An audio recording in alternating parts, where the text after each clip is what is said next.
Bom dia a todos, gente. Sejam bem-vindos. Estamos aqui hoje no dia 15/5 para mais um encontro nosso do grupo de estudos do livro A Indução Hipnótica. E, gente, vamos rever, como sempre, um pouco do que a gente estava vendo ali no nosso último encontro. Eu não sei se vocês lembram, mas no último encontro a gente estava em uma etapa do livro que o Zweig está falando sobre hipnose clássica. Na verdade, ele está fazendo uma separação entre o que é clássico e o que é ericksoniano, e ao mesmo tempo que ele está fazendo essa separação, gente, ele está pavimentando o caminho, porque a hipnose ericksoniana depende da hipnose clássica para acontecer, tá? Eu vou reforçar isso aqui porque eu acho importante, gente. Muita gente acha que a ericksoniana é uma outra hipnose, e é uma outra hipnose, mas ela ainda depende da clássica. Tudo que a gente usa na clássica é uma base para o que a gente faz na ericksoniana. Então, a ericksoniana, na verdade, é um desenvolvimento da clássica, é uma elaboração, tá? E aí, a gente estava ali falando sobre os mitos da hipnose. E aí, agora, a gente vai seguir. Vamos lembrar que eu não vou ficar focando muito nesse capítulo, porque eu estou pressupondo que a gente está no grupo de estudos de sexta, que é um grupo de estudos mais avançados. Consequentemente, você já tem uma base da hipnose clássica aqui, né? Então, eu convido todo mundo a abrir na página 55 do PDF. Vou dar alguns segundos para vocês irem abrindo lá. Deixa eu aproveitar para mudar aqui meu sistema de aprovação. E vamos lá.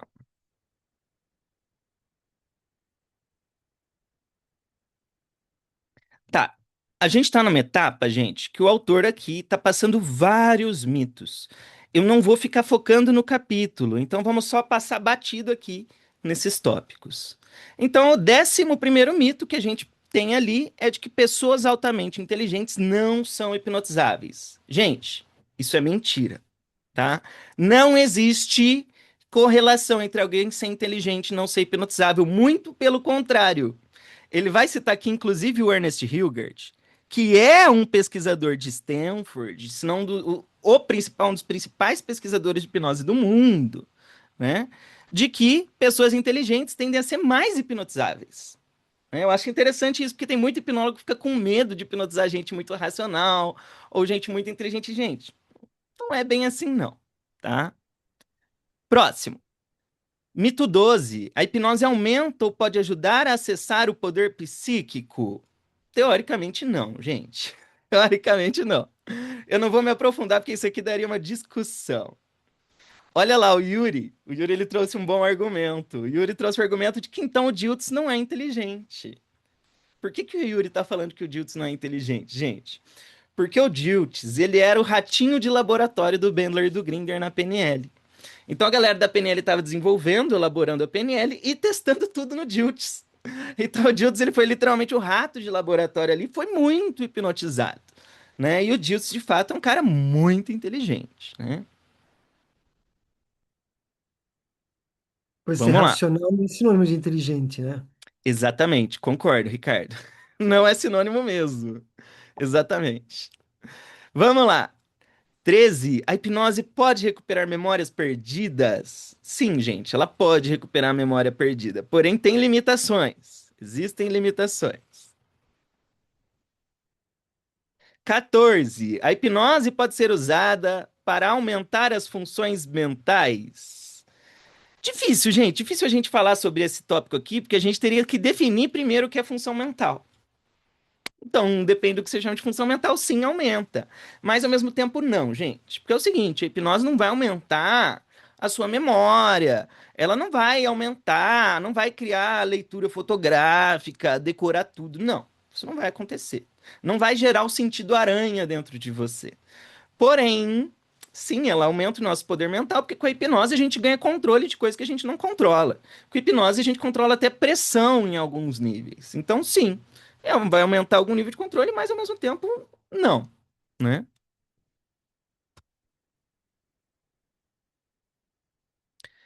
15.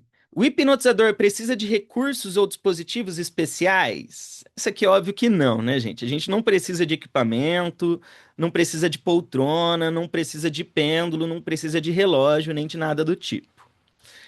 16. A sugestão hipnótica durará apenas um período de tempo específico. E aí, gente, quanto tempo dura uma sugestão? Gente, tem sugestão que dura a vida toda, né? Tem sugestão que dura a vida toda. Você passa por trauma, você trauma, passa por experiência e vai carregar essa crença, essa sugestão que você recebeu dos seus pais a vida inteira. Então depende, né? Depende. Uma sugestão hipnótica na prática, gente, se for de entretenimento, ela some rápido, né? Mas em si a sugestão não tem tempo para durar, porque a gente está recebendo sugestão o tempo todo.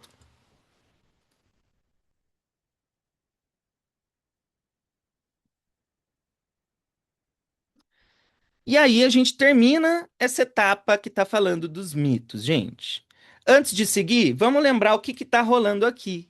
O autor está falando de hipnose clássica, ele está trazendo meio que um roteirinho, uma ideia de como funciona o processo de uma hipnose clássica de forma mais resumida, né? Sintetizando várias hipnoses clássicas diferentes. Então agora ele vai falar de alguns elementos que são importantes para a clássica, né? Aqui eu já vou entrar um pouco mais, porque eu sei que alguns não estudaram alguns desses tópicos, então vamos lá. Então, primeiro ele fala dos mitos.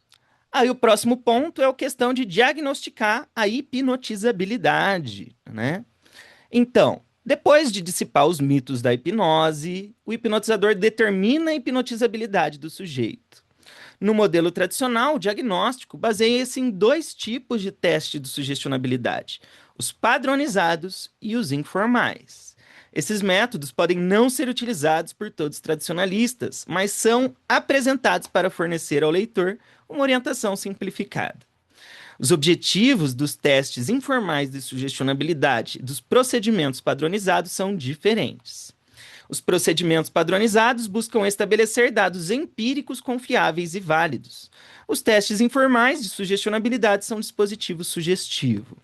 As respostas aos testes informais de sugestionabilidade não são itens a serem contabilizados na compilação de uma classificação de hipnotizabilidade. Já vou até parar para falar um pouco sobre isso.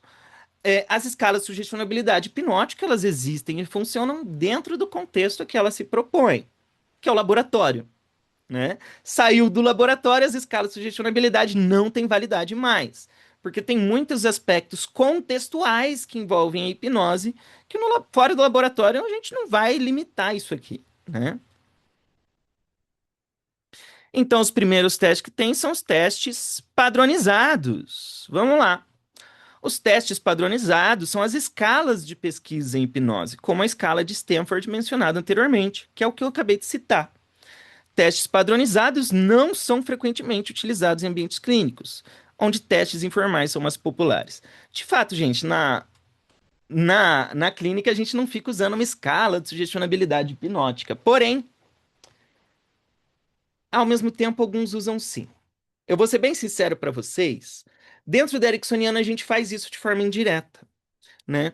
Na hipnose especificamente de Elman, não na clássica como um todo, a gente não tem costume de ficar verificando demais a resposta da hipnose do outro. Geralmente a pessoa vai verificar ali no fim de Dave Elman, né? Onde você faz uma amnésia. Aí a pessoa tem uma amnésia ou não tem uma amnésia. Isso vai dizer se a pessoa tá ou não de fato ali hipnotizado.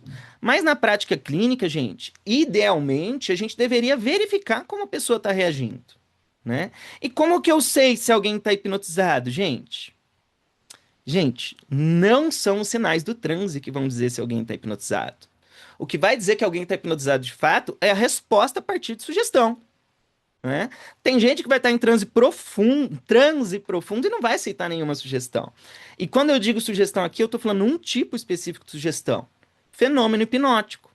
Então, o que vai dizer pra gente se a pessoa está hipnotizada ou não é eu dar uma sugestão de fenômeno hipnótico e esse fenômeno acontecer. Então, o que eu quero é dar uma sugestão de amnésia e você ter uma amnésia. O que eu quero é eu te dar uma sugestão de alucinação e você ter uma alucinação. Se eu tô dando esse tipo de sugestão que envolve resposta involuntária e você reage, ótimo, você tá hipnotizado. Se não, eu não preciso de hipnose, é uma instrução. Né? Levanta a mão. Levantei minha mão. Eu não preciso de hipnose para levantar minha mão. Né? Aí ele vai falar. Ah, tá. Aí ele citou os testes de sugestionabilidade. E o próximo tipo de teste que ele vai dar aqui, gente, são as pseudo-hipnoses. O que a gente chama de pseudo-hipnose, que nem sempre é pseudo, né? que são esses processos que vão ficar testando a resposta dos outros, né? Então vamos lá. Trata-se de uma série de tarefas hipnóticas que não são precedidas por indução hipnótica. Com efeito, o sujeito é solicitado a manifestar fenômenos hipnóticos. Olha lá, gente, ele foi bem claro. Manifestar fenômenos hipnóticos não é sinal de transe. O sinal de transe não indica nada para gente. O que indica é a manifestação dos fenômenos hipnóticos, mesmo que nenhuma indução formal seja oferecida. O objetivo é obter respostas positivas do sujeito e também um conjunto motivado. O operador quer que o sujeito reconheça que pode irá responder. Olha que interessante, gente. Vamos reler essa frase, que essa parte aqui é importante. O operador quer que o sujeito reconheça que pode e irá responder. O que o autor está dizendo aqui para gente, galera? Ele já, na verdade, já está dando uma dica de muito da indução ericksoniana. Gente, gerar um fenômeno hipnótico por gerar, ó, tanto faz. Tanto faz. O que a gente quer ao fazer hipnose no outro é impressionar quem está sendo hipnotizado. O que eu quero é fazer com que essa pessoa tenha uma expectativa alta e a expectativa de que ela está sendo hipnotizada e irá ser hipnotizada. Consequentemente, o que eu quero não é só gerar um estado de transe ou gerar um fenômeno, eu quero gerar certeza que ela está sendo hipnotizada. A certeza. Então eu vou gerar esses fenômenos hipnóticos que são processos involuntários, são coisas que eu não decido e eu não vou só gerar. Eu vou gerar e vou fazer a pessoa olhar e perceber que isso aconteceu sem ela ter controle, sem ela ter decidido que isso acontecesse. Porque quando eu percebo que tem processos involuntários acontecendo dentro de um contexto chamado hipnose, isso me impressiona e eleva a minha expectativa. Né? Então, gente, grande parte da indução ericksoniana vai ser você fazer processos que vão gerar a certeza e a sensação de que a pessoa está sendo hipnotizada. Tá? Então, o que eu quero não é gerar um relaxamento e um transe. O que eu quero é que a pessoa tenha experiência, uma experiência que a impressione. Tá? Que ela classifique como hipnose. Vamos lá. Testes informais de sugestionabilidade obtêm melhores respostas do que testes padronizados, devido aos esforços do operador para influenciar e obter o efeito máximo. Em comparação, em procedimentos padronizados, o testador mantém a neutralidade. É óbvio, porque é em laboratório, né? Influenciar sujeitos para aumentar a responsividade é proibido. É óbvio, porque essa é a função do laboratório. Mas olha que interessante, essa frase já evidencia para gente que é possível aumentar a responsividade de alguém da hipnose. Né? Então, por mais que uma escala de sugestionabilidade diga assim, ó, 15% das pessoas não são tão hipnotizáveis, são refratárias, é possível diminuir esse valor. É possível mudar esse valor se eu mudo os componentes que estão sendo analisados. E aí, gente, ele vai dar 4 pseudo-hipnoses aqui pra gente, né? Do balde e balão, que é o que a gente chama de livros e balões. Oscilação postural, é aquela do pêndulo com o corpo. O aperto de mão e fenômeno de Constant, que é aquele fenômeno onde você pede para a pessoa levantar o braço, ficar forçando o braço para cima, você segura o braço dela para baixo, depois você solta o braço da pessoa continua levantando. Eu não vou ficar focando aqui nas pseudo-hipnoses, gente, porque não faz sentido. Então tá, eu começo verificando a sugestionabilidade, quer dizer, quebro os mitos, verifico a sugestionabilidade, aí eu vou fazer a indução hipnótica. Gente, o que é indução hipnótica? É o ritual que vai fazer uma divisão no tempo, né? É o ritual que vai separar o momento onde não está acontecendo a hipnose e o momento onde vai rolar a hipnose. Então, o ritual é justamente essa divisão, né? E, gente, na prática, segundo Clark Hull, não importa tanto a indução que você vai fazer. O que importa é você ritualizar o processo, né? Porque quando você ritualiza, o ritual ele tem um significado associado a ele. Então, quando eu pego um pêndulo e começo a mexer na sua frente, esse ato, esse comportamento significa agora eu serei hipnotizado.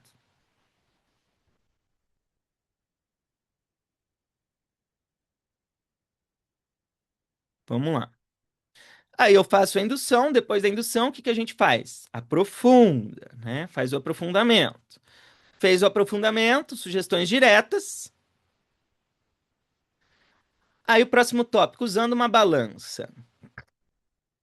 Uma escala imaginária. Ah, tá. Isso aqui ele está falando de aprofundamento. Não vou ficar falando mais de aprofundamento aqui, não. Ele vai dar outro exemplo de aprofundamento. Ah, tá. Aqui, gente, ele está falando de tipos de aprofundamentos diferentes. Então, você pode dar aprofundamento dando sugestão direta, vá mais fundo. Você pode fazer aprofundamento usando a ideia de balança, movimento do corpo. Você pode fazer um aprofundamento usando contagem. Eu vou contar de 10 até 1. A cada número que eu contar, se aprofunda mais. Eu posso fazer aprofundamento usando imagens guiadas, visualização. Imagine a praia relaxante, 20, você vai relaxando, 19, praia relaxante, por aí vai. Próximo método de aprofundamento são as técnicas não verbais, né, que são alguns toques especificamente que vão promover isso daqui, né? Os toques hipnogênicos,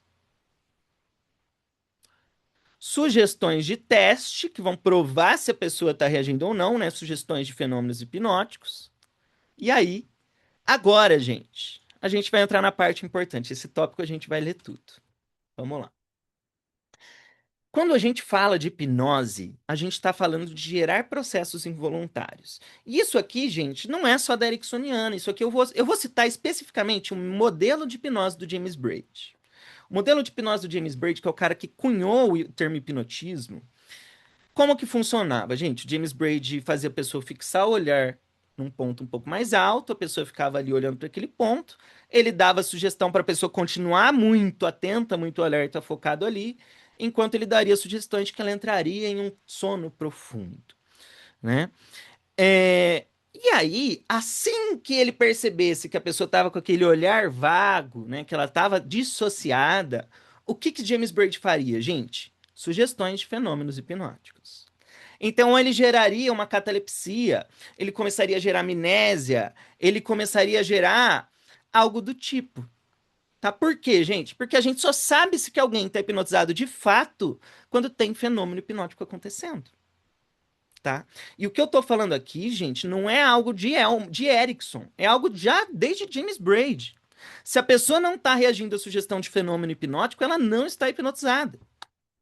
Kátia,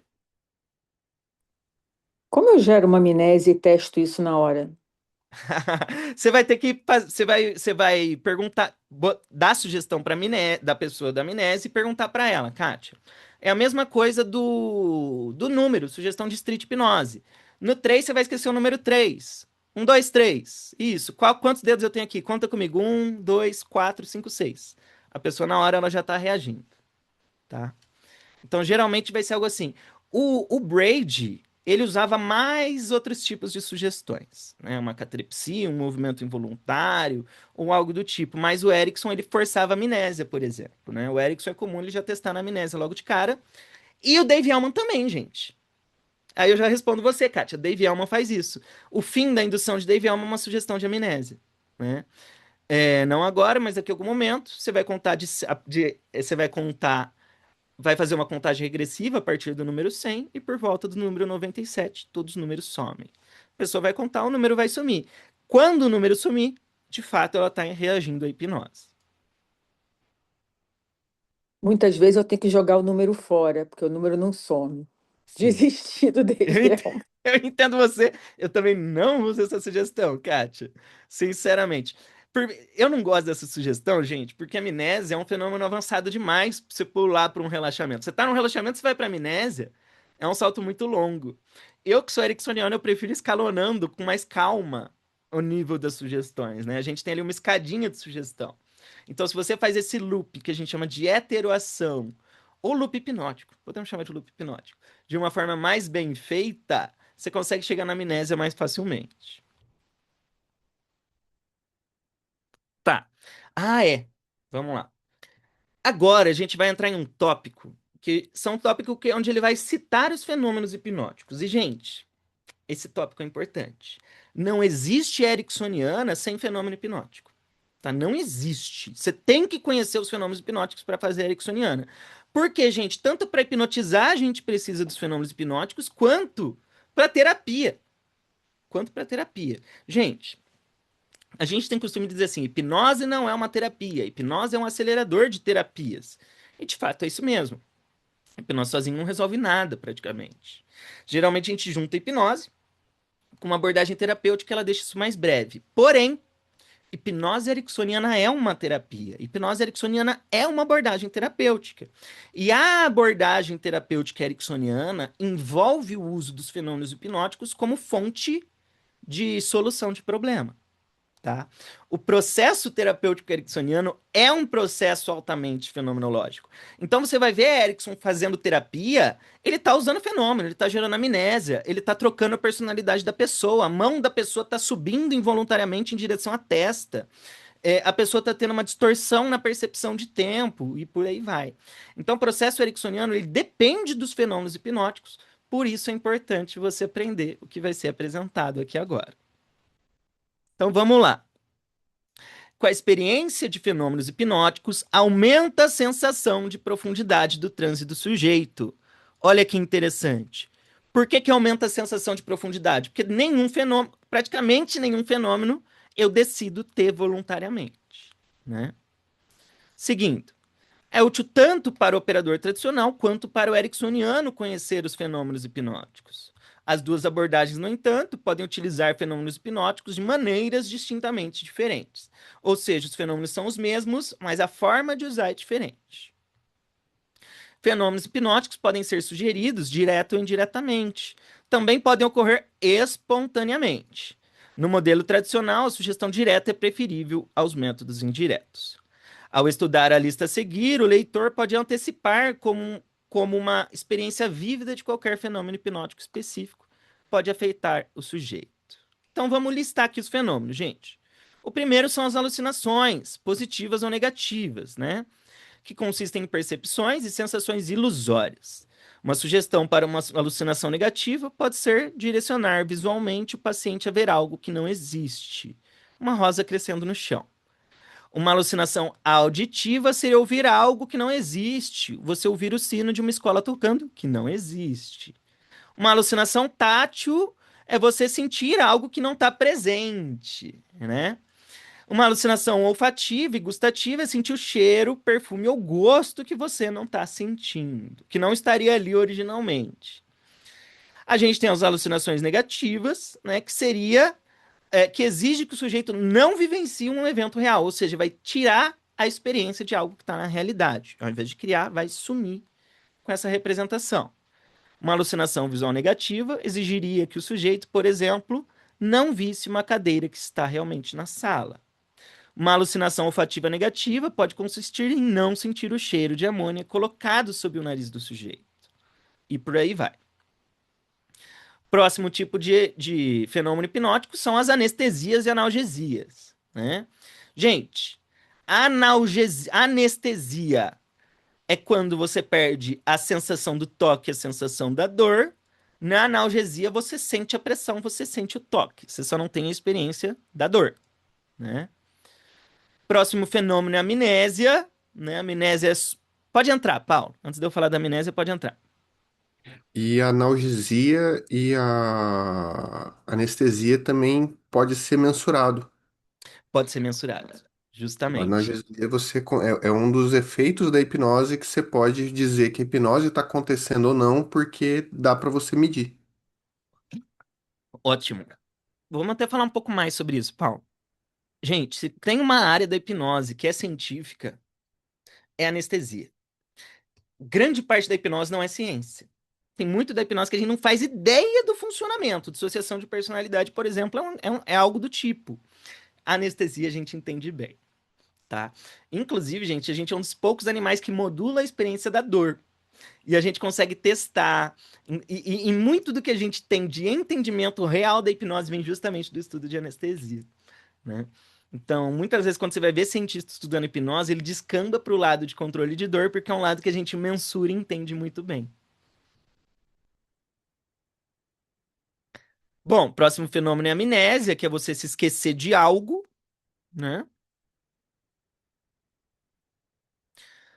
próximo é hipermnésia, se lembrar de algo que você não se lembraria normalmente.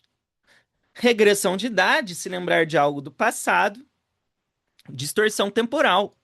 Distorção temporal, gente, a gente tem dois tipos, né? A gente tem ali a dilatação temporal e a contração temporal. Contração temporal, gente, é tipo quando você vai ver aquele filme ou aquela sua série, e 3 horas de filme, de repente já passou. Nem parece que foram 3 horas, pareceu que foi 1 hora só na sua experiência de realidade, né?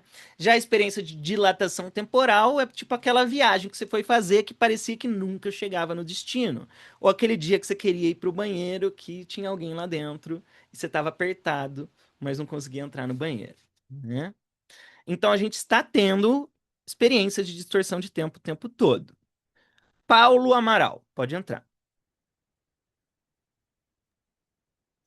Quando a pessoa tem a distorção de tempo Hum, dessa que passa mais rápido, que é a uhum. compressão, acho, né? Você falou? É a compressão. Isso. Ela tem a absorção do conteúdo inteiro, ou isso vai todo para o inconsciente, o Tá. conteúdo?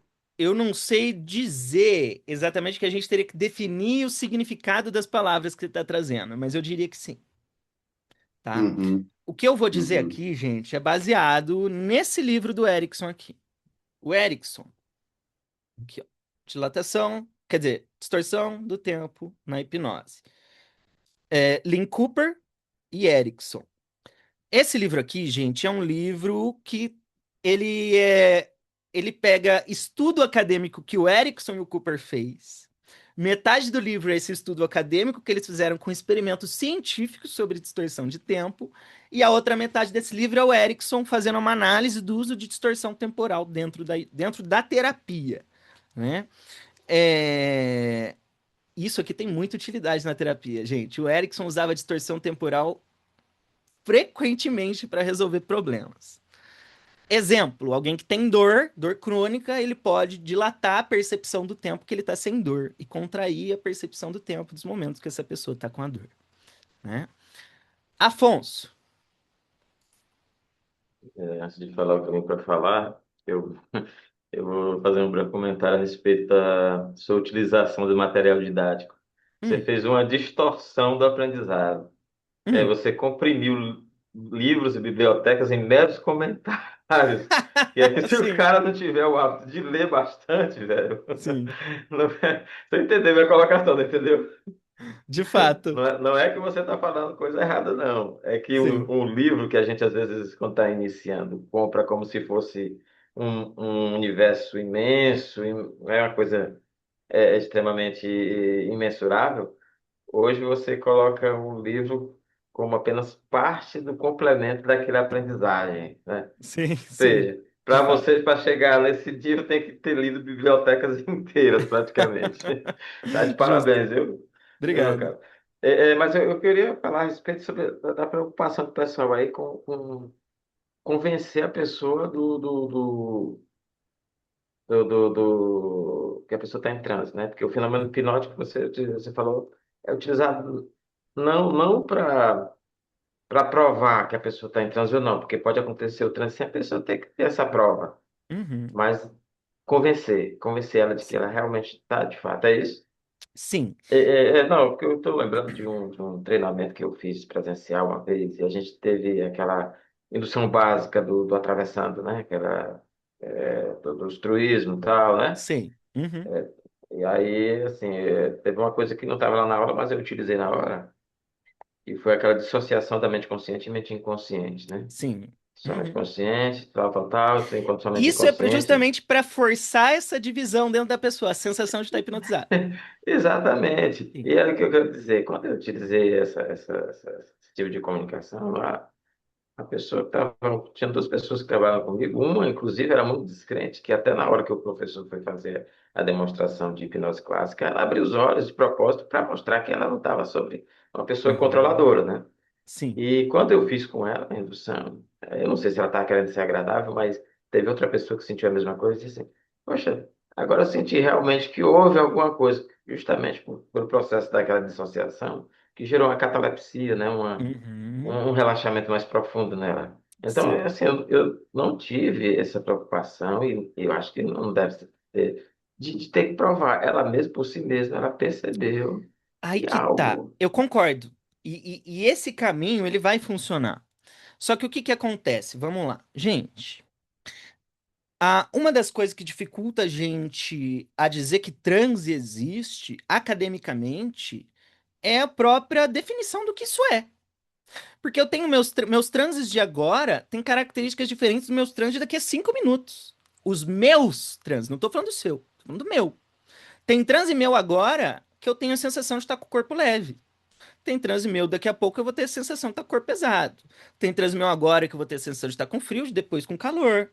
Tem transe que eu vou ter a experiência de nem ter corpo. Tem experiência que eu vou estar extremamente conectado no meu corpo. E por aí vai. A experiência do transe, a gente vai ver isso talvez hoje, inclusive, nesse livro. O transe, ele é uma experiência altamente variável. E a gente está falando de coisas que são muito abstratas. O exemplo que o Zweig vai dar nesse livro é o exemplo do amor. Gente, amor é abstrato, só que não existe um tipo de amor. Porque o amor que eu tive com fulana é diferente do amor que eu tenho com a minha esposa hoje. São os dois eu posso chamar de amor, mas tem características e coisas que compõem isso de forma completamente diferente. A gente não pode definir como uma coisa só, né? E aí, o que que acontece, gente? Tem muito hipnólogo que vai dizer assim, transe é relaxamento. Bobagem, transe não é relaxamento. O Ernest Hilgert, que é o cara que foi citado aqui agora há pouco, e o André Weizenhofer, que são os criadores da escala de sugestionabilidade de Stanford, eles pegaram a mesma escala, botaram pessoas em uma bicicleta ergométrica, fizeram a galera ficar pedalando e eles começaram a dar sugestão hipnótica. O que que aconteceu? Gerou todos os mesmos fenômenos. O que que isso significa? Hipnose é relaxamento? Não. Se o cara tenso, com o sistema simpático torando, gerou todos os fenômenos, hipnose não é relaxamento. E aí, como que você vai caracterizar o transe aqui agora, né? O que que eu quero dizer com isso, gente? Quando a gente vai olhar transe dentro do modelo sociocognitivo, que é um modelo moderno que a gente tem de hipnose, a gente vai, na verdade, se utilizar de qualquer alteração que tiver para gerar a ideia de transe. O que que isso quer dizer, gente? Vamos lá.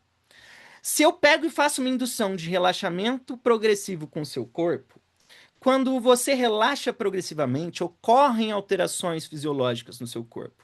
Muda a sua respiração, muda a sua pressão, vai mudar a sensação do corpo. O que que a gente vai fazer? A gente vai usar essas alterações, vai jogar a sua atenção para essa alteração para te impressionar. Porque também, gente, não importa se ela estiver ultra relaxada. Se ela não se reconhecer em transe, ó, você perdeu esse relaxamento. Então, vamos pegar outro exemplo. Se eu Tá, pego Roberto. fulaninho, espera um pouquinho, Afonso. Se eu pego vocês aqui e começo a fazer uma respiração do fogo, que é uma respiração que estimula o sistema simpático, que é isso aqui, ó. Se eu fizer 30 segundos dessa respiração, vai alterar o seu corpo. O que que eu posso fazer? Eu posso fazer essa respiração, que vai acelerar, vai aumentar a sua pressão. Eu vou jogar a sua atenção para o seu corpo e vou falar assim: olha que interessante. Perceba que seu corpo mudou. Você está em transe agora. Então, dentro do modelo sociocomportamental, sociocognitivo, não importa a experiência que você está tendo em transe. Não importa. E nem importa se foi algo que eu forcei. Por quê? Porque o estado que surgir é o estado que eu vou usar. A sensação e a alteração que você tiver é o que eu vou utilizar para te impressionar. Agora, se isso é fruto da hipnose ou não, tanto faz. Exemplo, gente, todo mundo tem espasmo. Todo mundo tem espasmo. Só que se dentro de um contexto de hipnose surge um espasmo, não importa se esse espasmo veio da hipnose ou se é um espasmo que só aconteceu. Porque se eu entro em um contexto que eu chamo de hipnose, se você teve um espasmo espontâneo que não tem nada a ver com a hipnose, eu vou fazer você perceber esse espasmo e vou falar o quê? Olha que incrível. O seu Na verdade, inconsciente Roberto. fez esse espasmo aqui. Você está hipnotizado, você não decidiu ter esse espasmo. Então, dentro dos modelos modernos de hipnose e da hipnose ericksoniana, gente, tanto faz a experiência de transe que você está tendo. O que que importa? Eu jogar a sua atenção para isso e te impressionar a partir dessa experiência. E aí, a gente tem uma ideia que é melhor do que a de transe, que é a de fenômenos. é a dos fenômenos hipnóticos. Então, a gente prefere gerar fenômenos e usar os fenômenos para impressionar, porque fenômeno não decide. A maioria dos fenômenos envolvem processos involuntários do que o estado de transe. O que a gente vai fazer, então, para aumentar a nossa probabilidade de sucesso? A gente vai usar induções hipnóticas que contêm elementos que vão alterar a fisiologia. Né? Então, eu vou pegar uma caixinha, que é uma indução hipnótica, e vou colocar ali uma técnica de respiração para desacelerar ou para acelerar o corpo. Eu vou usar uma técnica de fixação do olhar que vai alterar a sua fisiologia. Ou algo do tipo. A gente vai usar elementos que vão gerar experiências de alteração em você mesmo, fisiológicas ou cognitivas. Na verdade, Kátia. Roberto, era só complementar aqui. Não, Ah, não foi assim, não quer dizer que o relaxamento provou, sim, mas ela ok? teve a experiência de Mas, fato e se assim, eu impressionou. acho que não, a dela foi o relaxamento, mas o que o outro Uhum. rapaz relatou já foi algo diferente. Eu achei que essa ferramenta linguística, ela Ela é acessou, ela poderosa. desencadeou, como você falou, como para cada uma de uma maneira, né, Uhum. peculiar. Então, eu acho que para ela desencadeou um determinado fenômeno e Sim. para ele um outro, porque ele relatou assim: a gente tinha que fazer a indução e ser avaliado pela pessoa que está sendo induzida, né? E aí, como Uhum. foi? Tal? Aí ele disse assim: Poxa, eu nem estava te ouvindo, eu estava focado ali naquela coisa. Aí depois ele mesmo se assustou, né? Disse: foi legal, não, foi legal, legal. Aí eu acho que Ótimo. nessa hora ele percebeu, né? Que ele estava Deixa eu fazer focado um na praia. comentário aqui, Afonso. Tudo Para bem. Dave Elman, essa pessoa não estaria hipnotizada. Para Erickson, com certeza. Porque para ela, uma pessoa teria que estar atenta, consciente, ouvindo o que você está falando o tempo todo.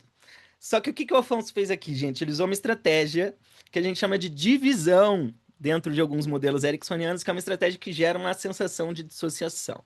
Né? Enquanto sua consciência presta atenção nos sons do ambiente, inconscientemente você me ouve.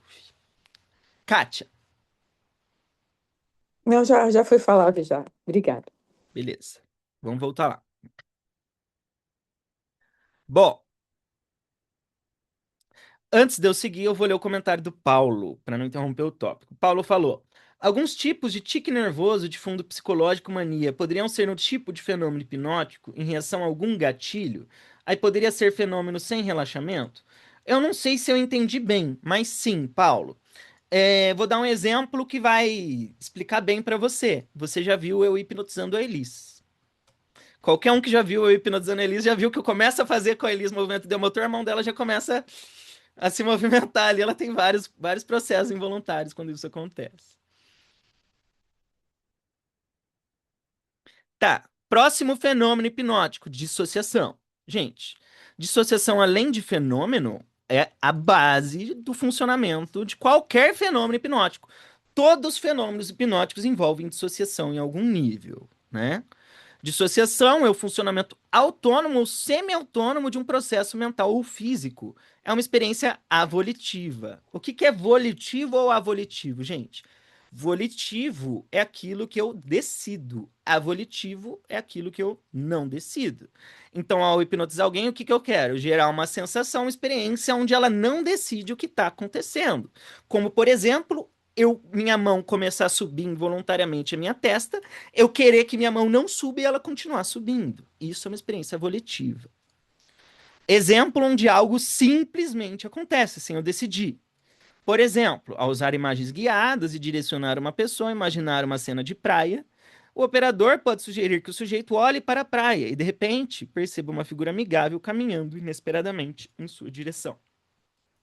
Nesse caso, perceber essa figura caminhando se eu não decidir imaginar ela, se ela só aparecer na imaginação. Se ela só aparecer, é o que a gente chama de alucinação, né? Uma alucinação.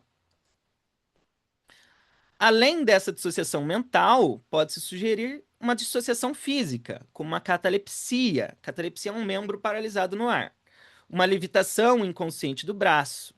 Posteriormente, o sujeito experiencia o membro como sendo separado e não como sendo parte do corpo. É justamente a experiência dele ser separado que vai caracterizar a dissociação aqui. Algum grau de dissociação faz parte da experiência de qualquer um dos fenômenos hipnóticos. Gente, todos os fenômenos hipnóticos envolvem dissociação. Eu esqueci um número, eu esqueci um nome, é eu dissociado, né? E existe um outro tipo de dissociação que ele não falou aqui, que é a dissociação de personalidade, que é a troca completa de personalidade, né? A gente usa muito isso na hipnose, que é o mesmo fenômeno do demônio da Igreja Universal, que é o mesmo fenômeno da incorporação da Umbanda, que é o mesmo fenômeno que a gente vai ter quando a gente está fazendo hipnose de rua e a gente diz assim, no 3, você é um rockstar e vai tocar a sua guitarra invisível pra gente. 1, 2, 3, a pessoa troca de personalidade, acha que é um rockstar e começa a tocar ali pra você uma guitarra invisível. Isso é uma dissociação de personalidade. Tá. Comportamento automático. Na verdade, gente, comportamento automático é dissociação. Ele está dividindo aqui só para a gente entender melhor esses fenômenos, né? A escrita automática e o desenho automático. Gente, escrita automática e desenho automático. São quais fenômenos hipnóticos? Alguém coloque uma caixinha melhor aí para mim? Escrita automática e desenho automático. Tá em qual caixa de fenômeno, gente? Sugestões? Ótimo, Yuri acertou. Movimento ideomotor. Escrita automática, desenho automático é o mesmo movimento que a gente faz no pêndulo, na radiestesia, é o mesmo movimento da tábua Ouija, da brincadeira do copo, né? E por aí vai. É a mesma coisa, é o mesmo movimento do movimento do dedo, é o mesmo movimento da levitação de mãos, e por aí vai, né? O mesmo fenômeno. Afonso, depois eu te chamo lá e a gente conversa sobre isso. A escrita automática, o desenho automático, são efeitos bastante espetaculares que dependem de um alto grau de dissociação. Sujeitos clássicos mantêm uma conversa enquanto suas mãos escrevem ou desenham coisas alheias ao tema da conversa. Certa vez, pedi a uma super sujeita que escrevesse uma limerick com a mão dominante em escrita espelhada. Em auto-hipnose, ela realizou a tarefa. Ao acordar, leu seu poema, corou. A limerick a envergonhou. Ela estava tão dissociada que não percebeu o que havia escrito. Eu vou dar um exemplo melhor, né? A gente tem um livro clássico do Erickson, que é O Homem de Fevereiro, e uma das estratégias que o Erickson usa para resolver o problema da cliente é gerar uma escrita automática. Ele dissocia o braço da mulher e ele pede para o braço, para a mão, para o inconsciente da pessoa escrever sobre o problema da pessoa sem ela saber o que ela estava escrevendo. Então o Erickson recebe uma carta falando sobre tudo sobre o problema que a pessoa que escreveu nem sabe o que está escrito. O Erickson ganhou um mapa da solução do problema dessa cliente e ele decidiu como ele lidaria com o processo terapêutico a partir dali. E isso é um exemplo, gente, do uso de fenômeno hipnótico para a solução de problemas, né? Na hipnose Com de Hellman, licença, Roberto. geralmente a gente não usa isso daqui. Oi, Kátia. Isso não seria só quando a pessoa está realmente aprofundada no processo? Não, Kátia. Eu vou dar Não, exemplo. Sabe quando você está no celular e quando você percebe que você já fez um desenho com a sua mão em um papel? É a mesma coisa. mas o desenhinho não está nem perto de eu escrever qual é o problema que eu tenho e nem percebo qual é. Não está perto, mas é o mesmo fenômeno, Kátia. É o mesmo fenômeno. Um outro exemplo é eu falando com você enquanto toco no teclado. Eu consigo digitar enquanto eu converso. É a mesma coisa. A sensação é de que é um fenômeno super profundo, mas não é tanto assim quanto parece. Tá? Sim, não é tão simples, mas não é tão difícil quanto parece.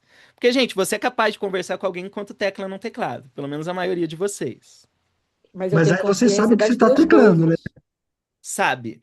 Sabe, mas É, muitas vezes você nem decidiu no sentido de você nem escolheu as palavras, hum. né?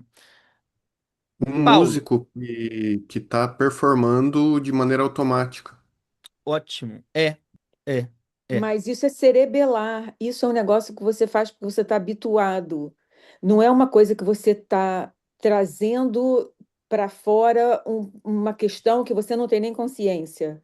Tá. Você tá Você já certo. treinou tanto aquela música que você faz sem pensar, que nem Tá, dirigir. tá. Mas é igual escrever, Kátia. Eu vou Você já fazer um escreveu análogo. tanto que você escreve sem pensar também. Eu vou fazer um análogo aqui que vai explicar melhor. Gente, Peraí, só um minutinho, só um instantinho.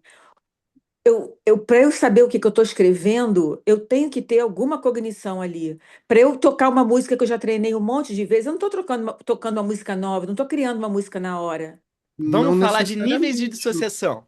Isso O vai explicar. espiritismo, por exemplo, Chico Xavier. Vamos lá. Eu vou explicar de uma forma mais simples. Gente, eu vou trazer um negócio aqui de forma muito breve e resumida. Eu tenho uma aula que fala só basicamente sobre isso, que são os níveis de dissociação dentro dos fenômenos hipnóticos. Eu vou trazer essa aula de novo para vocês aqui uns dias. Todos os fenômenos hipnóticos vão ter 3 níveis diferentes de resposta em 3 níveis diferentes de dissociação. Vamos pegar como, por exemplo, a amnésia, gente. Eu suponho aqui que a maioria de vocês já viu hipnose de rua acontecendo. Qualquer um que já viu hipnose de rua vai entender o que eu estou falando. Eu vou ter ali 3 tipos de amnésia diferentes. Eu vou ter primeiro a amnésia sem dissociação, que é a amnésia que vai acontecer por conformidade, que é aquela amnésia onde eu vou dizer assim, no 3 você vai esquecer seu nome. 1, 2, 3, a pessoa ela sabe o nome, a pessoa ela consegue falar o nome, mas ela decide não falar. Ela decide não falar conscientemente pelo contexto, pela conformidade. O segundo tipo de amnésia é a amnésia semidissociada. O que é amnésia semidissociada? É aquela amnésia onde a pessoa vê o nome, ela sabe o nome, mas ela não consegue falar. Todo mundo já viu isso aqui acontecer. A pessoa sabe a palavra, ela tem consciência, mas ela não tem a volição, a decisão de trazer para fora isso. E a gente tem a amnésia totalmente dissociada, que a pessoa nem sabe o nome, nem sabe o que você pediu para ela esquecer. Vamos dar outro exemplo, gente. Alucinação. A alucinação está no mesmo nível. Eu posso decidir imaginar uma esfera na minha mão. Eu consigo imaginar uma esfera na minha mão. Isso aqui sou eu conscientemente, sem estar dissociado, alucinando essa esfera. O segundo nível é a alucinação semidissociada, que é você sugerir para eu ver uma esfera, eu não estou decidindo ver, mas eu estou vendo. Eu sei que essa esfera na minha mão é uma sugestão, eu sei que foi você que sugeriu, mas ela está aqui. Eu só não estou decidindo ela estar aqui. E a alucinação totalmente dissociada, é o que a gente chama de delírio, é você dizer que tem uma esfera, eu ver essa esfera e eu acreditar que essa esfera está na minha mão. Eu ter certeza que existe a esfera. Isso é uma alucinação totalmente dissociada. E, gente, todos os fenômenos hipnóticos, do movimento ideomotor até uma dissociação de personalidade, vai ter esses 3 níveis. Perceba que eu posso ter uma escrita automática também conscientemente, semiconsciente e inconsciente, assim como uma amnésia, um movimento ideomotor, uma dissociação de personalidade e por aí vai. O nível de inconsciência da resposta é o que define o nível do transe, não é obrigatoriamente o fenômeno, tá? Porque você pode estar tendo um fenômeno de amnésia, mas não estar super hipnotizado, tá? E por aí vai. A primeira eu vou chamar a Elis, Afonso, porque Elis vai falar especificamente sobre fenômeno, eu acho. Elis, Oi, bom dia. bom dia. Esse negócio da escrita, gente, é mais fácil do que parece. É que a gente fica com uma crença de que a coisa, oh, nossa, ela é gigante. Mas imagina assim, você acessa uma parte sua. Pode ser tanto com alguém fazendo ou como você fazendo com você. Você quer ouvir essa parte. Você pode ouvir ela dentro da sua cabeça, você pode pedir para sua mão escrever o que ela está querendo te dizer. Também dá. E aí, por exemplo, como que a parte mãe se sente? Aí você vai se concentrar para ouvir, legal. Só que você pode pedir inconsciente, eu quero escrever o que eu sinto. Simples assim. Aí você pega a caneta e fica esperando. E aí começa a sentir as palavras, começa a vir na cabeça as palavras, e você começa a escrever simplesmente por deixar fluir, é permitir, é um estado de permissão. É igual você permitir aprofundar num transe, é igual você permitir seguir uma sugestão. Você tem que entrar no estado de crença que aquilo vai acontecer. E, Sim. gente, é fantástico. Depois que você aprende, fica facinho. Aí depois você consegue fazer em vários níveis de dissociação. Você consegue estar totalmente dissociado ou observando o que você está fazendo.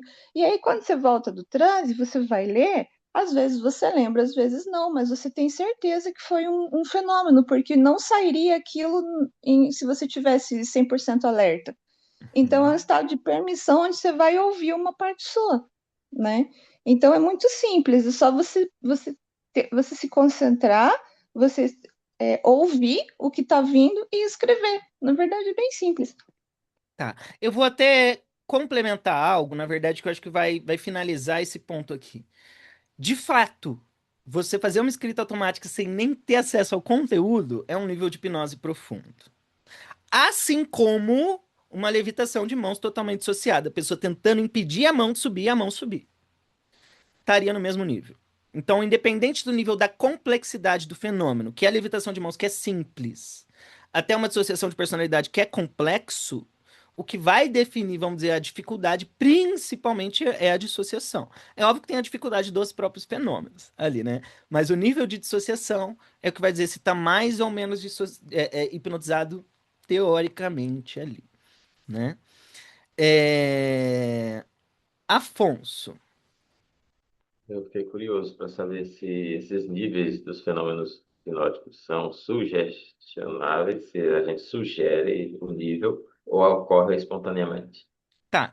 Primeira coisa, essa coisa dos níveis, gente, é algo que eu criei, tá? Então é método Botelho de separação de níveis de resposta ao trânsito, tá? Saibam disso. Isso aqui eu nunca vi escrito, eu criei por percepção a partir dos fenômenos. Não tem problema. Tá tudo certo, moço. Qual que era a sua pergunta mesmo? Desculpa, Afonso, eu até entrei nessa e me perdi aqui.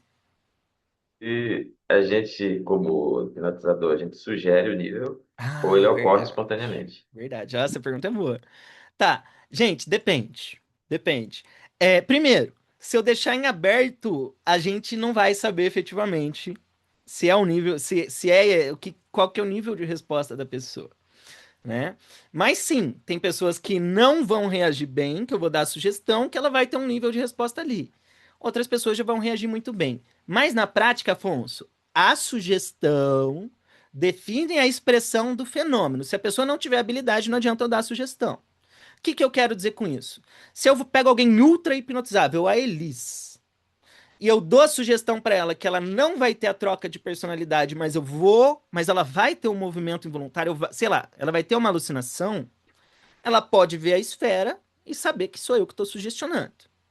Ao mesmo tempo, se eu sugerir que ela não vai saber, ela vai ter a experiência de ver a esfera sem saber que sou eu que estou sugestionando. Então, sim, dentro da hipnose ericksoniana, a gente compõe a expressão da resposta que vai acontecer, depende de sugestão e expectativa. A gente vai ver isso aqui ou hoje ou na sexta que vem, gente. Todo o processo de indução hipnótica, ele depende do filtro que eu estou abrindo, das associações que são criadas a partir dessa expectativa. Então, se eu digo que você vai passar por uma experiência em que você não vai ter controle, a experiência que você vai ter é uma experiência sem controle, em essência, não obrigatoriamente. Mas não adianta eu chegar para alguém que não está reagindo e dizer para essa pessoa trocar de personalidade e incorporar uma parte dela. Não vai adiantar eu dar essa sugestão às vezes, né? Então, resumindo, a experiência do transe da sugestão, ela é composta a partir de expectativa e sugestão, mas ao mesmo tempo não adianta dar algumas sugestões se a pessoa não tem responsividade a partir do que está sendo sugerido. Ricardo. Bom, já que a gente está falando de fenômeno hipnótico, se a gente faz um raciocínio ao contrário, se através de um processo hipnótico, tipo, tem vários, comunicação com sintoma, ressignificação em seis passos, a gente consegue fazer uma ressignificação de uma doença, quer Uhum. dizer que antes a doença era um fenômeno hipnótico, ela estava hipnotizada? Gostei. Nossa, agora você foi profundo. É que uma visão ericksoniana, eu não definiria o sintoma como a hipnose, mas a gente pode olhar como transe tóxico. Podemos olhar como transe tóxico, concordo. Podemos olhar. Com certeza. É só Eu diria mais geralmente psicodinâmico, né?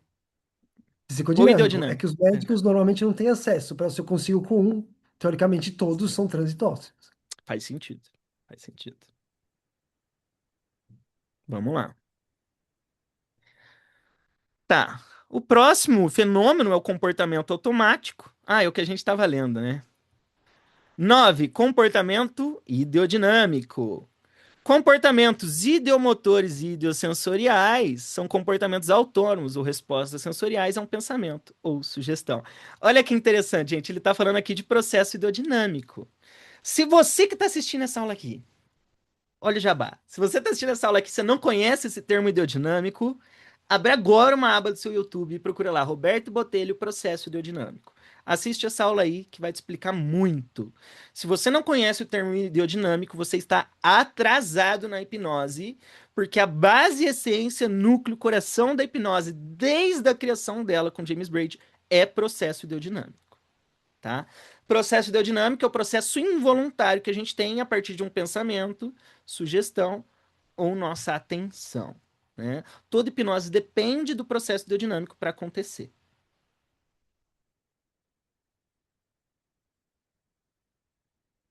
Vamos lá. Sinais com os dedos são exemplo de comportamento ideomotor. O operador sugere que o sujeito pense na palavra sim e descubra qual dedo se move. Posteriormente, o sujeito pode descobrir que o dedo indicador direito simplesmente se move. Outro movimento do dedo pode significar não. Esses sinais podem ser usados para revelar psicodinâmicas terapeuticamente. Não só isso, muito mais. Muito mais. É isso aí, Venâncio. Gente, você não conhece o processo ideodinâmico, talvez você nem saiba direito o que é hipnose. Uma experiência ideosensorial envolve alguns sentidos, um dos sentidos químicos, como paladar ou olfato. Não apenas. Ideosensorial pode envolver o corpo em outros níveis. Por exemplo, o sujeito instruído a pensar em um limão pode, consequentemente, experimentar salivação. As funções ideomotor e ideosensorial parecem ser intensificadas na hipnose. Vamos pegar esse exemplo, gente, o teste do limão.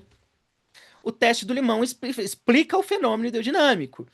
Todo mundo sabe o que é o teste do limão. Você imagina um limão cortado, segura esse limão, morde o limão. Algumas pessoas vão sentir o peso, algumas vão ver o limão, algumas vão salivar, algumas vão sentir o gosto e por aí vai. Gente, não tem um subconsciente aqui. Não tem um subconsciente que tá gerando gosto, um subconsciente que tá fazendo você ver, não tem o subconsciente que faz você salivar. Você tá salivando por quê? Porque você imaginou o limão. Você imaginou o limão. É bem simples, eu imagino o limão, meu corpo reage. Se você começar a imaginar aquela comida que você gosta, o lanche que você gosta, você vai começar a salivar. Você começar a imaginar que você tá brigando com alguém, você vai ficar nervoso agora, porque você imaginou que tá brigando com alguém. Não tem o subconsciente fazendo você ficar bravo ou nervoso. É você, o corpo, reagindo à sua tensão. Aí não é subconsciente, é subcortical. Exatamente. É uma definição muito melhor. É um termo muito melhor aqui. Subcortical, que significa o quê, gente? Sem decisão. Sem decisão. Eu não tô decidindo o processo acontecer.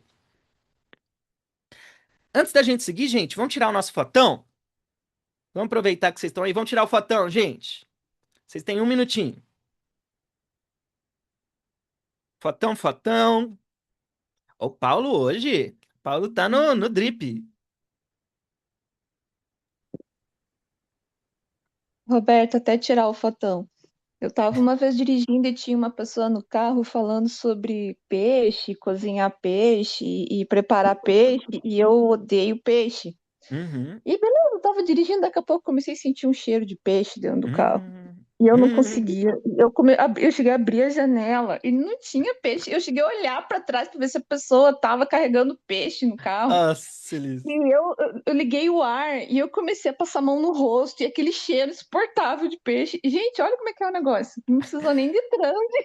Um exemplo bom desses, Elisa, é o seguinte, gente. Quando vocês estiverem no café da manhã com a família, você chega e fala assim: esse leite eu acho que ele tá estragado. Fala isso aqui. Ou nossa, a comida tá com um cheiro meio esquisito. Pode estar ótimo. A tendência é que os outros comecem a achar que o leite tá azedo.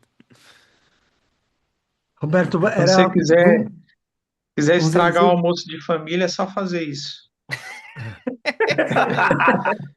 Exatamente.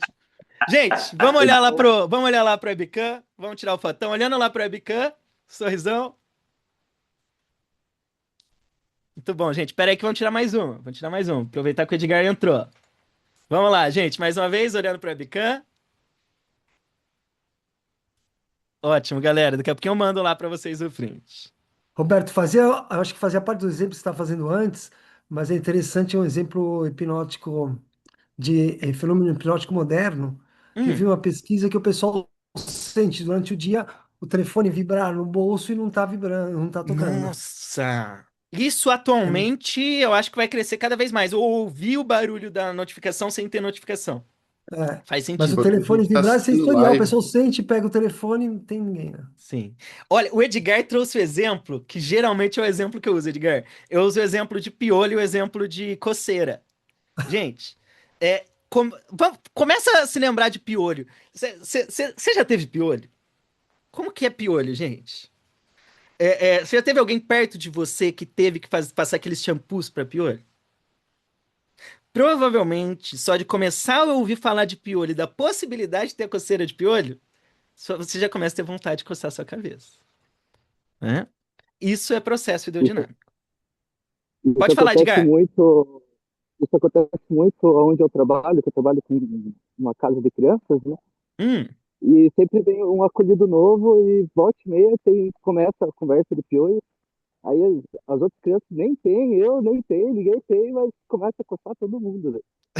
começa a coçar mesmo. Exatamente. Kátia, Que fenômeno que é quando você muda a sensação da pessoa? ideosensorial ou é ideosensorial? Se for mais emocional, a gente vai chamar de ideoemocional, mas a gente coloca tudo em ideosensorial ou ideoemocional.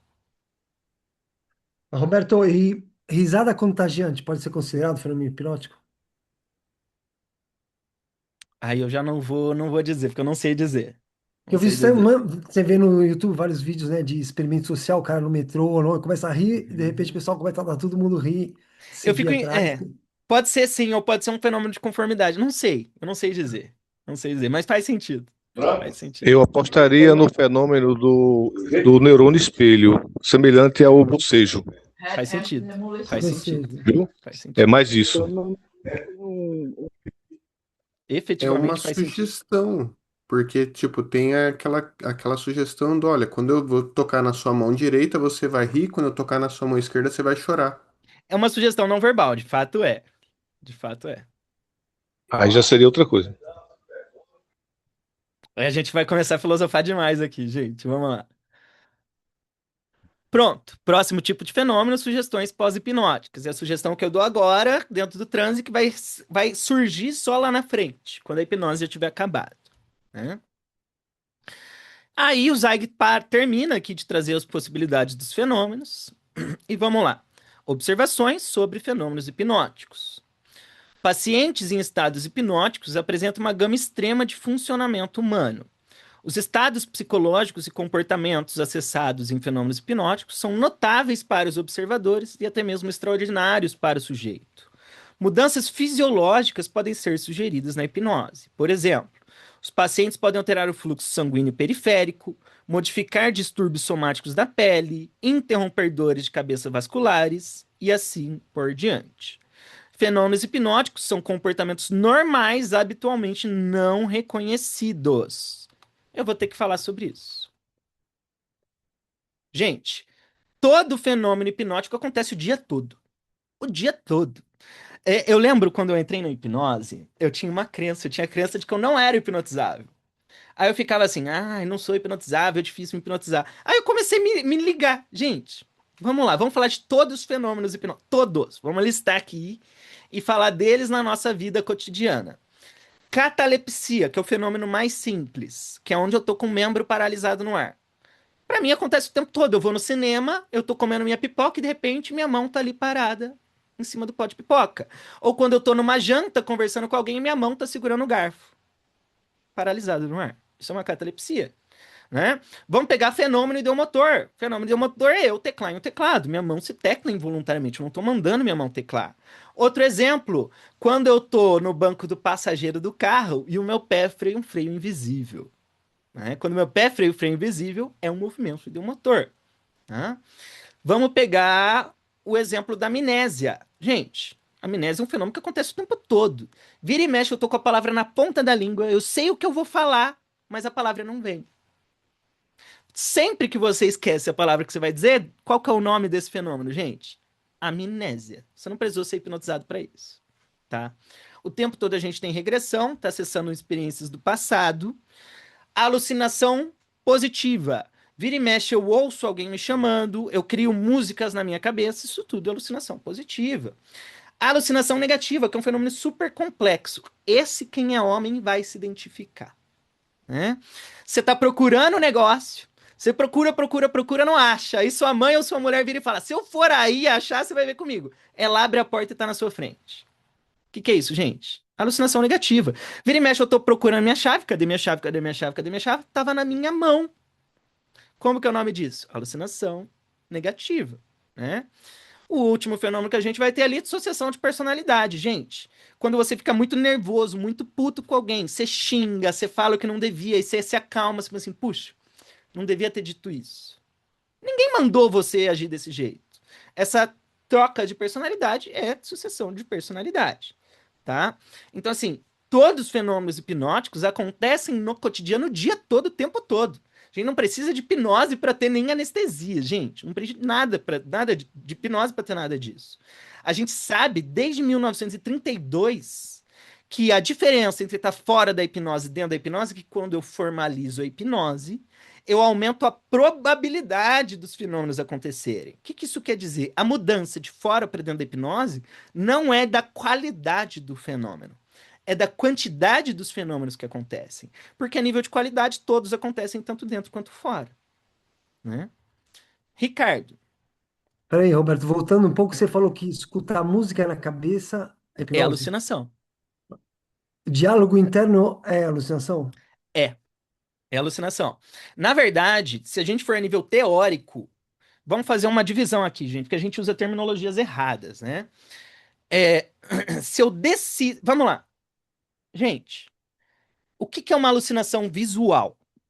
É você ver algo que não tá aqui. Se eu tô vendo algo que não tá aqui, é uma alucinação visual. Vocês concordam? Se eu tô ouvindo Sim. algo que não tá aqui, o nome disso é alucinação auditiva. Se tem uma música só na minha cabeça, o nome disso é alucinação auditiva.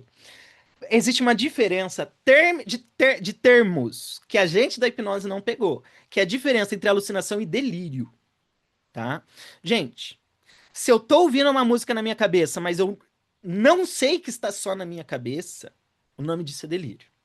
Da mesma forma, se você sugere que eu veja um dragão e eu acreditar que esse dragão existe, não é mais alucinação, é o que a gente chama de delírio. A alucinação, ela tem um fator de acesso consciente. Quando tem delírio, a consciência ela está engajada e acreditando que aquilo é a realidade dela. Então, qualquer planejamento, objetivo e tal é alucinação. Mas bem, é só uma questão de terminologia. Teoricamente, sim, só que É, é uma alucinação associada. É uma alucinação associada. É um nível de dissociação mais baixo que existe. Não tem dissociação, na verdade, né? Vamos lá. é que o termo pode, assim, É deixar terminológico, mais né? terminológico, pode assustar, não estou alucinando, mas é só um termo que você está fazendo sempre, né? É, vamos lá. Na verdade, gente, desculpa. Eu falei 1932 porque eu citei o Clark Hull, mas o Bernheim, que é um dos fundadores da escola de Nancy, que é um dos professores de hipnose do Freud, o Bernheim ele já sabia que tudo da hipnose era sugestão e acontecia fora da hipnose. Bernheim, a partir dele foi que se fortaleceu muito essa possibilidade da hipnose como uma prática terapêutica, e inclusive assim, no Sim, sentido psicológico, da psicoterapia. Ele é considerado um dos pais da psicoterapia moderna. sim. Começou com ele. Sim, exatamente, é isso mesmo. A história do Bernheim é bem interessante, gente. Vale a pena conhecer. Vale a pena conhecer, de fato.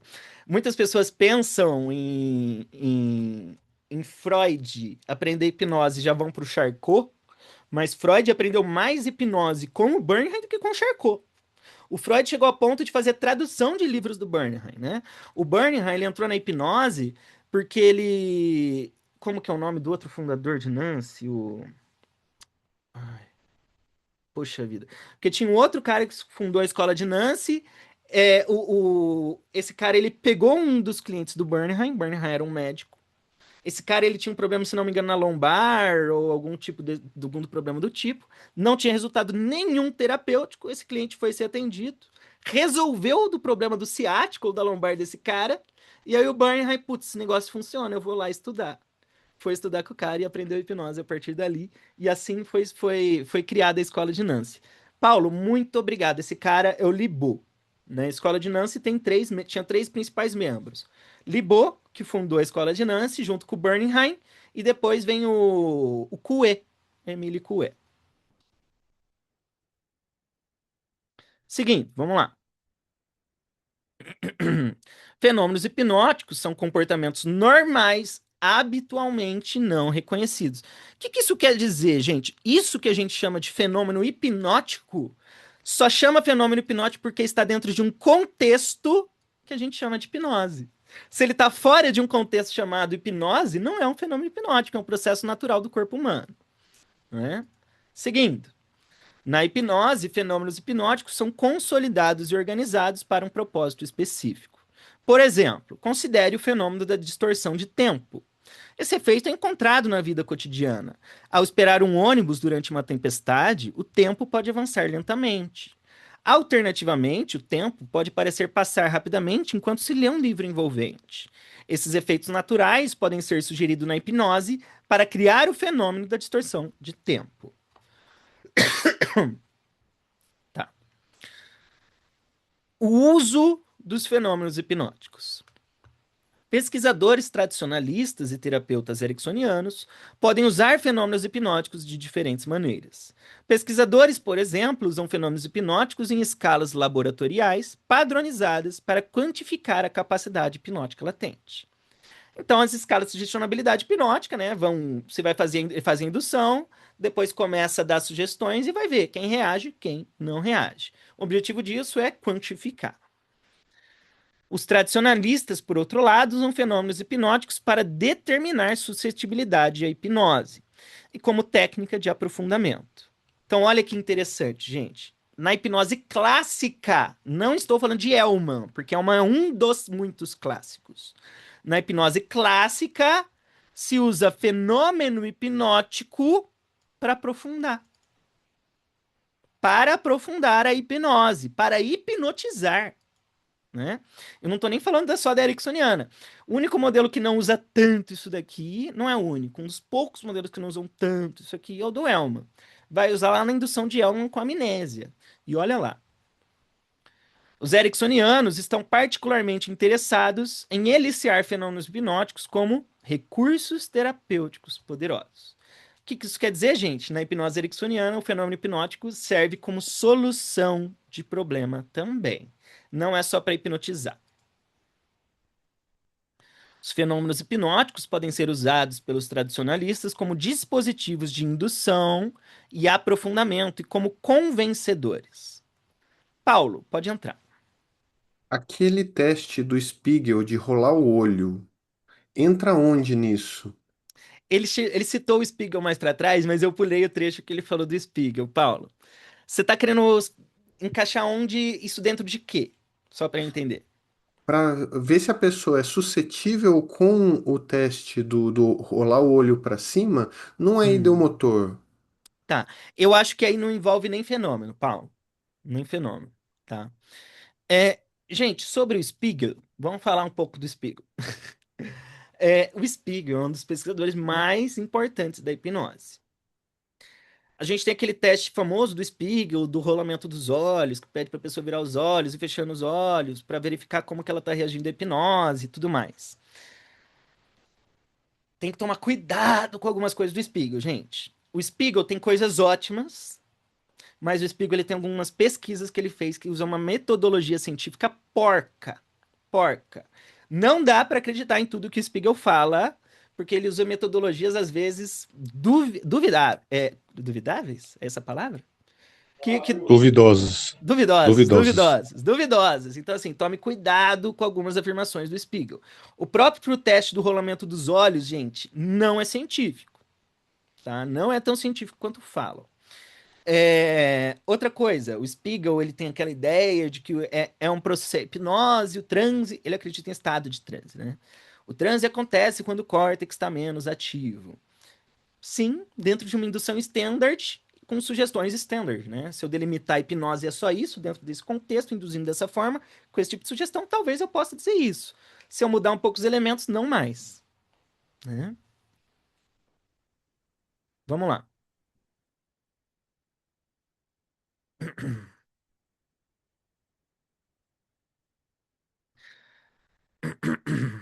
fenômenos hipnóticos são usados sem serem notados, como tal no período da pré-indução, onde servem como testes informais de sugestionabilidade. Considere, por exemplo, testes de oscilação postural ou do balde e balão. Gente, vamos discutir sobre isso daqui. Balde, balão e o teste postural. Livros e balões. Você pede para a pessoa imaginar que tem livro numa mão, um monte de balão na outra, uma mão desce, outra mão sobe. A gente aqui no Brasil, por uma questão cultural, a gente chama isso de pseudo-hipnose. Por que pseudo-hipnose? Porque é uma falsa hipnose. Só que quem chama isso de pseudo-hipnose sabe pouco da própria hipnose, porque isso aqui não é pseudo-hipnose. Livros e balões é hipnose, não é pseudo. Por que a mão de alguém sobe? Porque eu imaginei que a mão está subindo. Quando eu imagino minha mão subindo, entra em jogo processo ideodinâmico, que gera movimento ideomotor, e a minha mão sobe, porque eu estou jogando a minha atenção para uma experiência imaginária de movimento muscular. Tá? Não existe um subconsciente fazendo a minha mão subir. A minha mão vai subir porque eu estou imaginando que a minha mão está subindo. Quando eu imagino a minha mão subindo, o que acontece? Ó, minha mão sobe, gente. Isso é processo ideodinâmico. Tá? E aqui não é pseudo. Isso aqui é hipnose mesmo. Tá? Isso aqui, ó, mãos magnéticas, o que acontece? Eu imagino que as minhas mãos estão se aproximando e minhas mãos se aproximam. A mão não se aproxima porque eu imagino o ímã. A mão se aproxima porque eu imagino que elas estão se aproximando. Quando eu tenho essa expectativa e imagino a mão se aproximando, a mão se movimenta involuntariamente.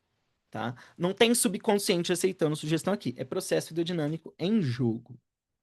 Né? Seguinte. Tá. Considere, por exemplo, os testes de oscilação postural do balde-balão. As alucinações de um vento forte ou sensações de leveza e peso ajudam o sujeito a acreditar no poder do transe. Nenhuma indução formal é oferecida como precursora dessas sugestões. Então, olha que interessante. Eu peço para a pessoa imaginar que a mão dela está subindo ou imaginar que a mão está se aproximando. Quando ela imagina, ocorre um movimento que é aparentemente involuntário. É aparentemente involuntário por quê? Porque eu imaginei que ia se movimentar. Então, é um processo ativo. Mas o movimento, como ele acontece a partir do processo ideodinâmico, ele traz a sensação de involuntariedade. E quando a mão se aproxima aparentemente involuntariamente, isso me convence de estar hipnotizado e eleva a minha expectativa.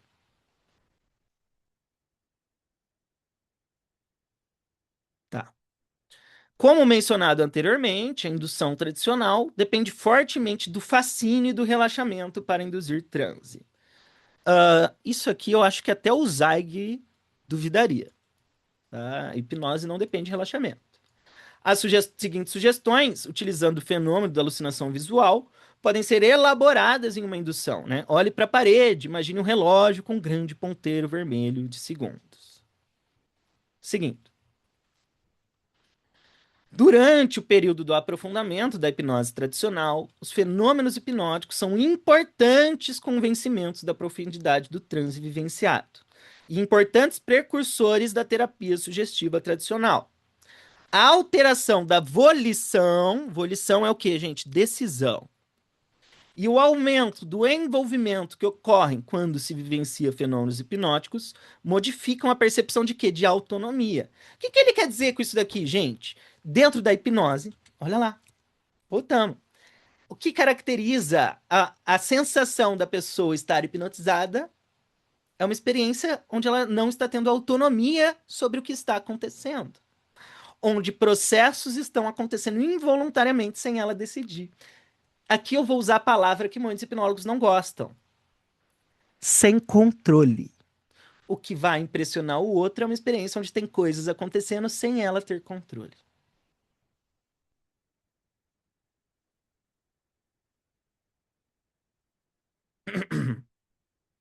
Começando com testes de sugestionabilidade, continuando pelos períodos de indução, aprofundamento e terapia.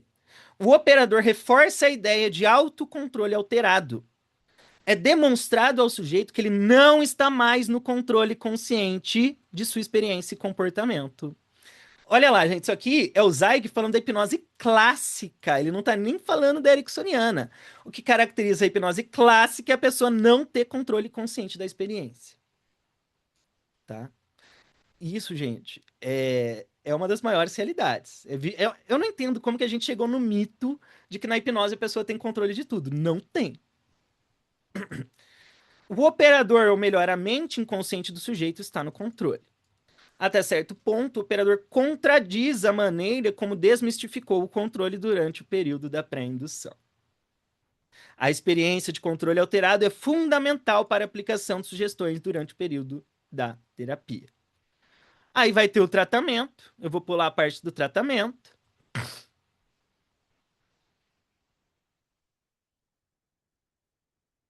Rescisão. Rescisão, gente, é o que ele vai chamar aqui de... É o que a gente chama de imersão, né? Fazer a pessoa voltar da hipnose.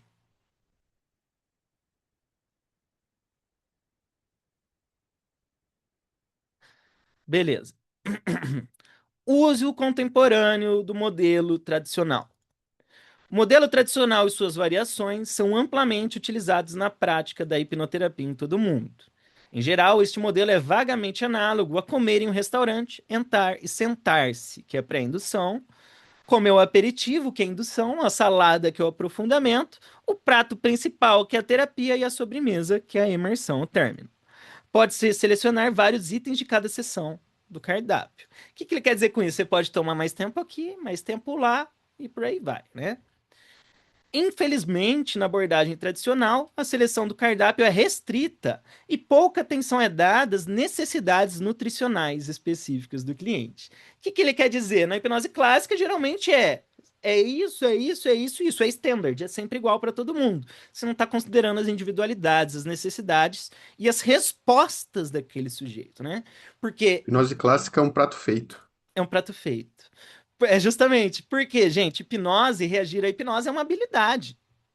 Então, eu estou tratando como se todo mundo tivesse a mesma habilidade de ter amnésia, a mesma habilidade de relaxar, a mesma habilidade de trocar de personalidade, até de reagir à terapia, né? Usando esse modelo, os hipnotizadores podem simplesmente encontrar um livro de referência, aprender um protocolo para um problema específico. Um livro de hipnose tradicional, por exemplo, de William Kruger, possui capítulos nos quais o leitor pode selecionar técnicas específicas para pré-indução, indução, aprofundamento, tratamento e término. Se a consulta for para controle de dor, o operador pode consultar e memorizar roteiros para controle de dor. Sugestões terapêuticas podem ser encontradas no texto para a maioria dos problemas. A seção sobre fobias da obra de Kruger, por exemplo, contém sugestões terapêuticas específicas e detalhadas. A seção sobre obesidade contém sugestões para esse problema. Todo o programa, desde a pré-indução até o término, podem ser memorizados. Suspeito que possa até ser lido na íntegra. Poder pode, né? O método do Spiegel para a cessação de tabagismo é um desdobramento dessa abordagem de livros de receitas. Trata-se de um procedimento de 45 minutos, meticulosamente pesquisado, com diversas características excelentes. O mesmo método é aplicado a cada paciente, embora Spiegel ofereça variações valiosas, porém pequenas para diferentes tipos de personalidade. Como um autor talentoso interpretando Hamlet, cada performance pode parecer original e inovadora. Erickson, no entanto, comparou abordagens padronizadas a um obstetra fazendo partos com fórceps. Na verdade, vou mudar. Fazendo todos os partos com fórceps. Né? Mesmo sem precisar. No entanto, o modelo tradicional pode ser bem sucedido. Spiegel alcança uma taxa de sucesso significativo com o seu programa de cessação do tabagismo muito bem pesquisado. E a taxa geral de sucesso é provavelmente maior. Não é um retorno ruim para um procedimento rotineiro e fácil de se aplicar. O que se segue é uma paródia de um tratamento para obesidade apresentado de acordo com métodos tradicionais. Eu não vou ler isso daqui, né? Vai ter um protocolinho ali que alguém fez para tratar a obesidade. Em um modelo tradicional, o reforço é necessário e o operador pode repetir o roteiro original na íntegra. Isso aqui eu discordo, porque depende da forma que está se trabalhando. O reforço é necessário porque as sugestões podem perder o efeito. Neste modelo de hipnose, a mente inconsciente é reabastecida com sugestões repetidas. Consequentemente, hábitos antigos e estagnados devem ser removidos. Uma vez que os padrões negativos inconscientes do sujeito sejam devidamente reabastecidos e reprogramados, o tratamento está completo. Como pode haver vazamento, sugestões de tratamento, reforço, frequentemente é necessário. Eu discordo desse parágrafo inteiro, mesmo falando de hipnose clássica. Bom, existe uma forma de ressignificar a perda de controle na ericksoniana, gente, que é o seguinte. Na ericksoniana, a gente tem costume de dizer assim, olha, dentro da hipnose, a gente vai lidar com aquilo que você não controla. Você não controla sentir frio, você não controla sentir calor. Você não controla se sentir bem e se sentir mal. Mas dentro da hipnose, a gente tem controle de todos esses processos que são involuntários. Então, diferente do que a gente acredita, onde na hipnose a gente perde o controle, na verdade, na hipnose a gente está ganhando o controle daquilo que a gente não controla. Né? Então, geralmente, a gente faz essa ressignificação da ideia de perda de controle. Tá? Muito bom, Paulo. Que legal, que legal. Tá, gente. Acho que esse encontro de hoje a gente falou muito de coisas básicas, né? A gente está ali no finzinho do capítulo 7 e agora no capítulo 8 é de fato onde a gente vai entrar em como fazer as induções ericksonianas. Então, sexta que vem vai ter bastante conteúdo legal aqui, tá? Galera, avisos paroquiais aqui antes da gente terminar. Quem aqui é do grupo de mentoria, amanhã cedo a gente vai ter encontro, tá? 8 da manhã, a gente vai até umas 11 da manhã, provavelmente ali, tá? Com possíveis variações. Terça que vem, mentoria de novo. Quarta que vem, grupo de estudos. Sexta que vem, grupo de estudos. Gente, eu abri as inscrições para o meu curso de hipnose clássica e rápida. Esse curso, gente, é um curso onde eu vou ensinar hipnose a partir do zero e eu vou estar ensinando o modelo sociocomportamental da hipnose, que é um modelo moderno de hipnose. Então, esse curso é para você que não sabe hipnose e para você que quer estudar comigo, fazer meus cursos avançados, esse é o curso introdutório, tá? Mesmo que você já saiba de hipnose, esse curso é uma atualização, porque a gente vai mudar a forma de enxergar o funcionamento da hipnose, assim como de falar sobre hipnose, né? Então, assim, gente, o curso tá barato, é um curso de 4 dias falando só sobre o fundamento de hipnose. Fica aí minha sugestão para vocês, gente. Agradeço a presença de todos, espero que tenham gostado e até sexta que vem, galera. Grande abraço aí. Roberto, esse curso é mesmo do ano passado? É, eu peguei aquele curso e quebrei em 2 partes, tá? Você faz reciclagem. Grande abraço aí, gente.